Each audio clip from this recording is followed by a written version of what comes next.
Salut à tous, alors aujourd'hui je vous amène dans une petite maison abandonnée en forêt. Allez c'est parti, on y va.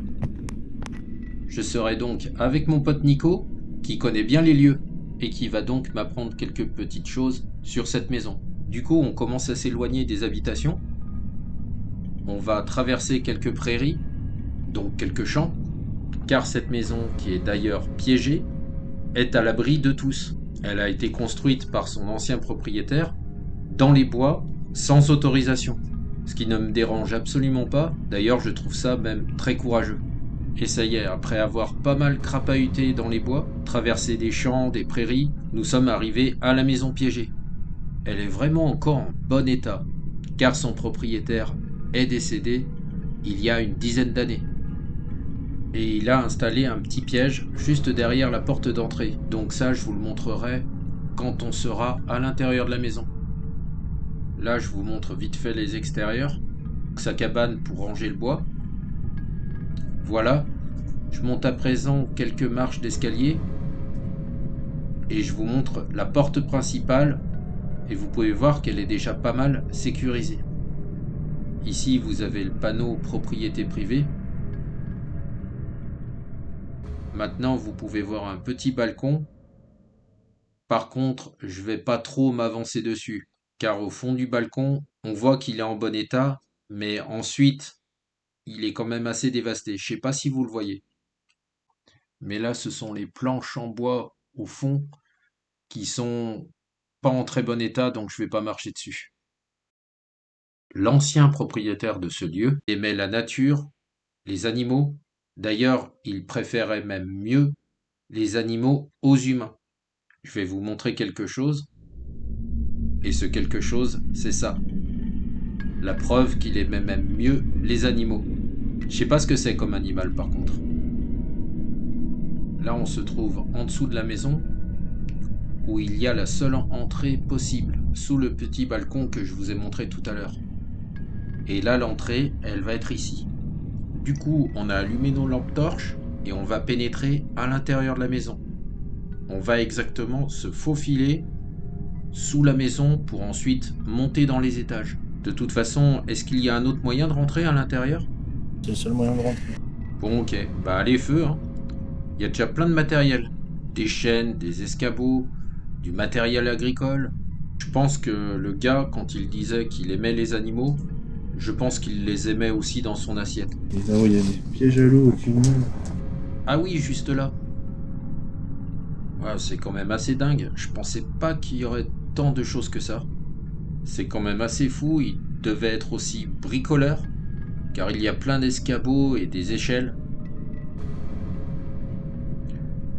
Je vous remonte un petit peu les pièges qu'il y avait au-dessus de nos têtes tout à l'heure. Et pour être exact, cette maison piégée est abandonnée au moins depuis une quinzaine d'années.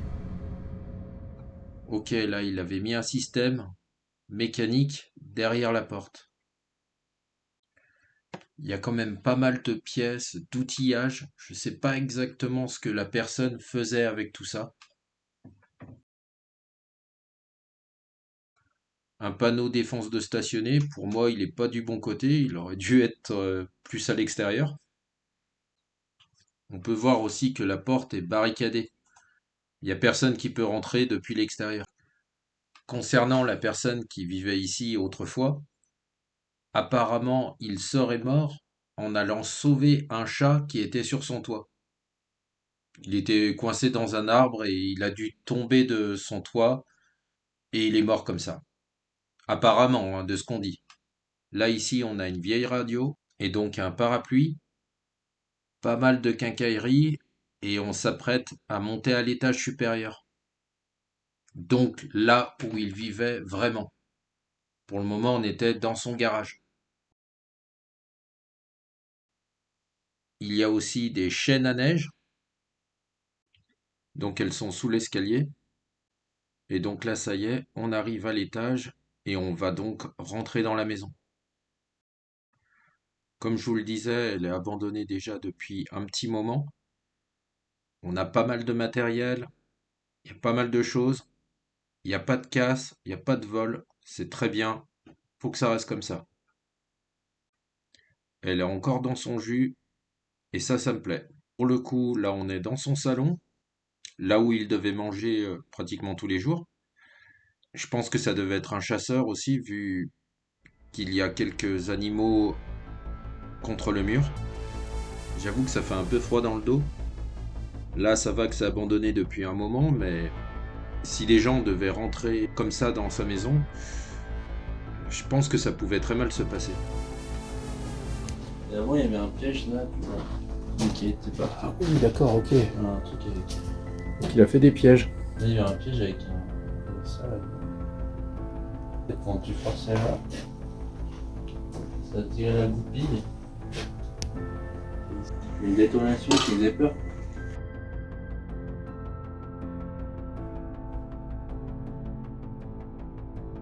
Je suis assez scotché. Tout ce qu'il y a dans cette maison, dans l'intérieur de cette maison, on découvre plein de choses. C'est quand même l'intimité de la personne. Bon, ça fait depuis un moment qu'il est plus là, mais c'est vrai que le fait que ça soit piégé, qu'il y ait des animaux contre le mur, certains pièges, ça fait quand même une drôle d'impression. Je dis pas que je me sens mal, mais en tout cas, je suis content qu'on soit deux pour cette exploration. Ça fait penser un peu à Home Alone, avec Kevin qui piège sa maison. Donc là, il y a une ficelle. Et c'est vrai que ça fait exactement penser à ça. Un peu comme si c'était pour protéger sa maison du moindre cambrioleur qui pouvait passer dans les parages. Là, on a une bouteille de cidre. On a un petit bureau avec une petite marmotte dessus. Ah, il reste encore un peu de vaisselle. Ah, là, par contre, c'est quand même assez glauque. On a un crâne juste posé là sur le meuble. C'est quand même glauque, hein, à certains endroits. Tiens, ici, il y a écrit « Plus je connais les gens, plus j'aime les bêtes ». Et cet homme était très solitaire. Mais j'aime les bêtes les manger ou... Apparemment il les mangeait le monsieur là. Ouais. Non, on les observait. Oui, on va dire ça, on va dire qu'il les observait. Et le barbecue aussi, là, il servait à observer. Après, je pense que oui, ça devait être un grand amoureux de la nature, et il devait observer aussi les animaux. Pas que les manger. Puis, vu les têtes d'animaux qu'il y avait contre les murs, et les crânes, ça laisse quand même une bonne indication. Mais je pense quand même qu'il devait les observer. On va dire que c'était un grand amoureux de la nature. Il était amoureux avec ses yeux, mais aussi avec son ventre. De ce qu'on voit apparemment. T'as vu, là aussi il y a des bières posées là comme ça. Ouais, Plein d'outils, il y a plein de trucs. C'est vrai, là il y a une corde de brume. Là on dirait qu'on a un petit T2, comme dans Terminator. Quand tu te rapproches, tu vois les yeux rouges. en tout cas ça pourrait faire une très belle décoration pour Halloween.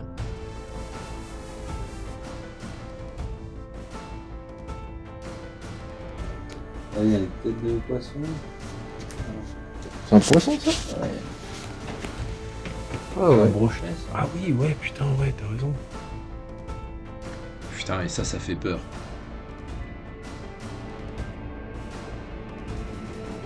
Ici on a un balai qui retient la fenêtre. Enfin qui tient la fenêtre fermée. Ah oui, bah ça c'est des ammonites. Ouais. Ils sont jolis. Hein. Après, si t'aimes bien les ammonites, il y a une montagne pas très loin, juste à côté, où tu peux en voir sur le chemin. Elles font à peu près la taille d'un pneu de voiture. Et c'est ouvert à tous, on peut y aller comme ça. C'est une petite randonnée, c'est assez sympa. Et là maintenant, on se trouve sous le toit. Donc au dernier étage. C'est fou, j'y crois vachement à cette histoire. Apparemment, il a voulu sauver un chat qui était sur le toit de sa maison et il est tombé. C'est pour ça que les affaires sont restées là comme ça. Il n'y a rien de rangé. En gros, il est parti du jour au lendemain. C'est un peu ce qu'on dit sur toutes les vidéos d'Urbex, mais bon, là c'est vraiment ça. Après, je sais pas comment ça a dû se passer, car s'il est tombé de sa maison et qu'il en est mort, il a dû rester quelque temps avant qu'on aille le rechercher. C'est assez joli, c'est tout en lambris. Si on regarde pas les toiles d'araignée contre le Velux, ça va franchement.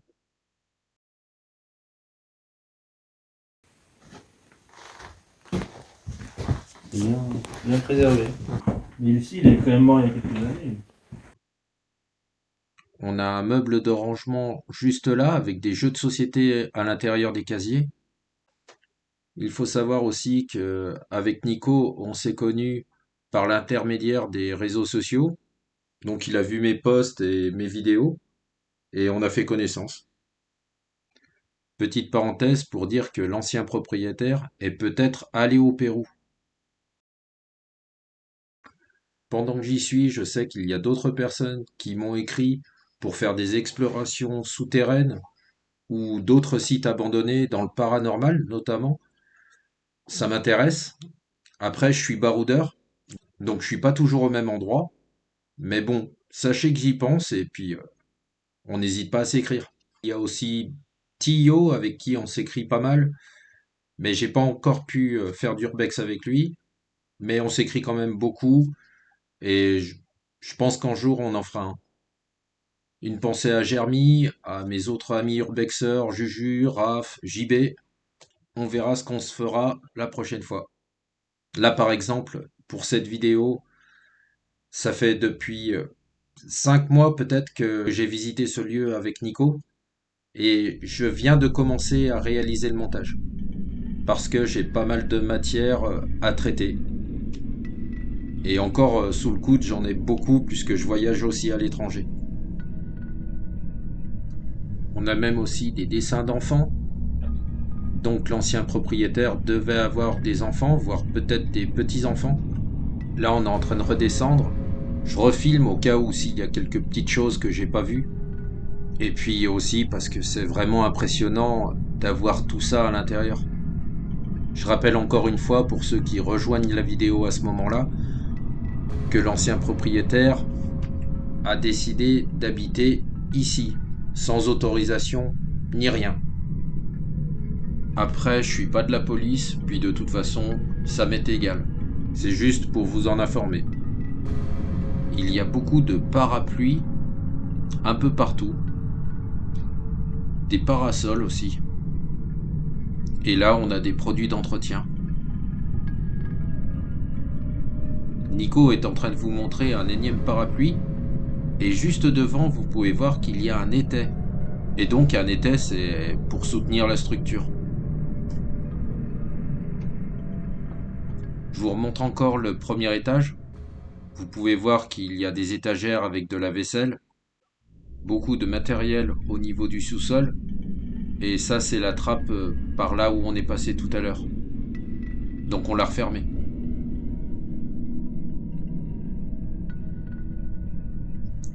Enfin voilà, je continue un petit peu à vous montrer ce que je vois. Et on va aller voir l'extérieur de la maison. Donc là voilà, je vous montre une petite vue de l'extérieur de la maison. Il y a vraiment ici, tu peux ouvrir. Il y avait un système de clous. Oui, j'ai vu, juste au-dessus de ta tête, c'était écrit propriété piégée et non propriété privée. Donc je te crois si tu dis qu'elle est piégée. Et la vidéo est déjà en train de se terminer. J'espère que cette exploration de cette maison piégée, perdue dans les bois, vous aura plu. Je vous fais part aussi d'une chose, c'est qu'en plus de ma chaîne principale, j'ai ouvert une chaîne secondaire, donc Exploreman, où je ne fais que de l'urbex sur cette chaîne. Et là, je mets vraiment toutes mes explorations. Certaines seront nouvelles, d'autres seront issues de ma chaîne principale, mais remasterisées. Voilà, pensez à liker, et je vous dis à bientôt. Allez, ciao, prenez soin de vous.